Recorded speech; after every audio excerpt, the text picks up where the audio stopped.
The glass in Julian Rook's hand nearly slipped when he saw her. The champagne flute tilted, bubbles racing to the rim, his grip tightening just in time.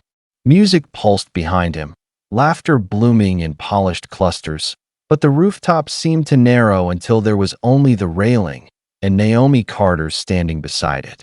She hadn't moved when she arrived. She hadn't searched the room. She hadn't scanned for him. She already knew where he'd be. Julian straightened his jacket, forced his breath to slow. 5 years. That was how long it had been. 5 years since she'd walked out of his office with a single box and a face he still couldn't name without something tightening in his chest. Clara leaned into his side. You're not her telling me hand something. light, proprietary. It's nothing, just drop it. Who's that? She asked, following his stare. Julian didn't hesitate. No one, he said. Then, after a beat, someone from before. The words tasted rehearsed. Naomi wore black. Not the attention-grabbing kind. Clean lines. No jewelry except a thin chain at her throat. Her hair was pulled back, not severe, just deliberate. She looked the way she always had when she was thinking several steps ahead of everyone else. She was watching the city, not the party. Like the noise behind her didn't matter. Do you know her? Clara pressed. Julian took a sip of champagne he didn't want. Not really. That was a lie. He'd built an empire on lies that sounded calmer than the truth. The music shifted. A ripple moved through the crowd. Julian felt it before he saw the cause. Bodies turning, voices lowering, the way attention reorganized itself around power. Park Jun-suk had arrived. He didn't announce himself. He never did. He moved with a stillness that made people step aside without being asked. Dark suit. No smile. His eyes swept the rooftop once, clinically, then passed over the mayor, the journalists, the board members who had been waiting for him all night. Julian lifted his glass in instinctive greeting. Park walked straight past him. Julian's smile froze. Park stopped in front of Naomi. Ms. Carter, Park said, inclining his head slightly. You came. Naomi turned. Her expression didn't change, but her eyes sharpened, like a blade catching light. You said tonight, she replied. I don't miss deadlines. Park's mouth curved faintly. Still accurate. Still unforgiving. Julian felt heat creep up his neck. He set his glass down, too hard, and crossed the space between them with measured steps. Mr. Park, Julian said, voice smooth. I didn't realize you'd arrived. I did, Park replied without looking at him. The dismissal was surgical. Julian laughed lightly. Naomi, I didn't know you were invited. She finally looked at him then. Really looked. Neither did I, she said. But some doors open when you knock correctly. Park checked his watch. We should talk, he said to Naomi. Julian stepped closer. If this is about Helix, I prefer. Park's gaze slid to him, cool and unimpressed. You prefer many things that are no longer relevant. Silence rippled outward. Clara shifted uncomfortably. Naomi met Julian's eyes. There was no anger there. That unsettled him more than rage ever had. Relax, she said softly. I'm not here to ruin your party. Her pause was deliberate. I'm here because it already did that to itself. If you're already hooked and want to see how this ends, like and subscribe so you don't miss more emotional and thrilling drama like this. 5 years earlier, the warehouse smelled like burnt coffee and panic. Julian paced between desks, hands buried in his hair. We're hemorrhaging, he snapped. Inventory's stuck. Orders are late. Clients are threatening to walk. We need a fix, Naomi. Now. Naomi didn't look up from the screen. Her eyes were bloodshot, her hoodie streaked with marker ink. She hadn't slept properly in days. You're reacting, she said. Julian scoffed. I'm surviving. She turned the monitor toward him. Lines of data scrolled past, dense and precise. No, you're guessing. There's a difference. He stared. I don't understand half of this. That's the problem, she replied. Neither does the system. She stood, went to the whiteboard, and began drawing boxes, arrows, probabilities. Her voice steadied as she spoke, like she was finally translating something she'd been carrying alone. Shipments fail because the system assumes the future behaves like the past. It doesn't. You need prediction, not reaction. Julian folded his arms. You're saying rebuild everything. I'm saying let me rebuild the part that matters. 3 weeks later, the chaos stopped. Orders landed where they should. Delays shrank. Costs dropped so fast Julian thought the dashboard was broken. He stared at the numbers, then at Naomi. What did you do? She shrugged, exhausted. I listened to the data instead of yelling at it. He laughed, breathless. You're a genius. She smiled then. Small. Real. So are you, she said. You just sell it better. The first pitch was electric. Julian stood backstage adjusting his cufflinks, heart pounding. Naomi reached out and fixed his tie, fingers steady. You've got this, she said. Just explain it the way you explained it to me. He nodded. We're doing this together.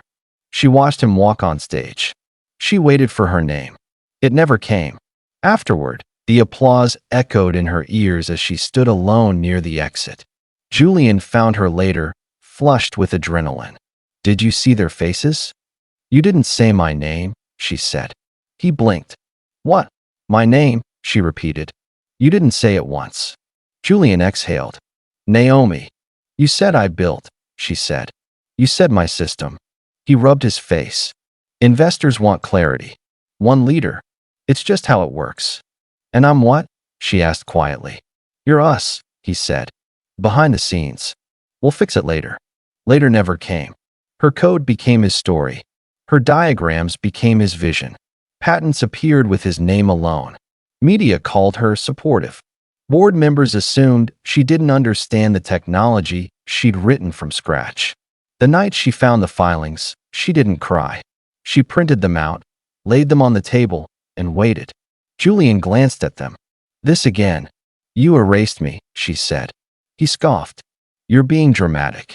She looked at him like she was finally seeing something she couldn't unsee. No, she said. I'm being accurate. The divorce was clean. Too clean. Her lawyer spoke gently. Legally, the company owns the work. You're entitled to very little. Naomi nodded. I know. She slid the contract back. Add this. The lawyer frowned.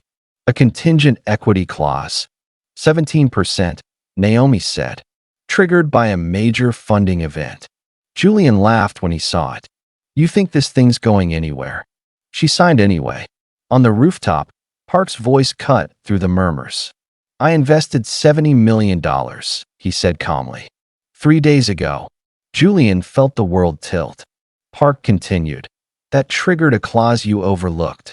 Naomi stepped closer now, her voice steady, lethal. I own 17% of Helix. Julian opened his mouth. Nothing came out. Naomi looked at the crowd gathering, at the screens beginning to flicker to life. She didn't smile. She didn't need to. The screens behind the bar flickered once, then stabilized. Julian turned slowly, dread crawling up his spine. Code filled the display. Dense. Elegant. Familiar in a way that made his stomach drop. Naomi didn't look at the screens. She watched him. This is impossible, Julian said, forcing a laugh that didn't convince even him. You don't have access to. I didn't need access, Park said calmly. I followed the trail you left behind. He nodded once, and the code zoomed in. File headers appeared. Timestamps. Author tags. Naomi Carter. Over and over again. A murmur spread through the crowd. Phones lifted. Whispers multiplied. Julian stepped forward. This is out of context, he said quickly. Early drafts. Collaborative work. Park finally faced him fully. You removed her name, he said. Not accusing. Stating. Repeatedly. Systematically. That's not. You didn't just take credit, Park continued. You edited history. Clara moved closer to Julian, her voice tight. Julian, what is this? He didn't answer her. Naomi stepped forward then, and the room quieted in a way Julian had never commanded himself. I wrote the dynamic pathway algorithm, she said. Her voice wasn't loud. It didn't need to be. Every predictive layer, every optimization loop, every safeguard you told clients was proprietary genius. A reporter near the front whispered, "Oh my God." Julian shook his head. "You're twisting this." Naomi looked at him. Really looked. "You stood on stage and said you built it alone." "That's not what I meant." "It's what you said." Park gestured again. The screen shifted to early whiteboard photos. Naomi's handwriting. Her equations. Her annotations in the margins. Ms. Carter's work increased operational efficiency by 42% within the first quarter, Park said. Before that, Helix Route Systems was weeks from collapse. Julian felt sweat gather at his collar. "You're embarrassing yourself," he snapped at Naomi, desperation cracking through. "This isn't the place." She tilted her head slightly. "You made it the place the moment you erased me publicly." Claire's voice shook. "Julian, tell me this isn't true." He swallowed. "It's complicated." Naomi exhaled through her nose. "That's what people say when the truth doesn't benefit them." The room buzzed now. Investors murmured openly. Someone laughed, sharp and disbelieving. Park raised a hand. Silence returned. "Because the equity clause has been triggered," he said, "Ms. Carter is now the second largest shareholder in Helix." Gasps rippled through the crowd. Julian staggered back a step. No, that clause was symbolic. The company was worth nothing then. Park nodded. It was. It is not now. Naomi finally looked at the screens.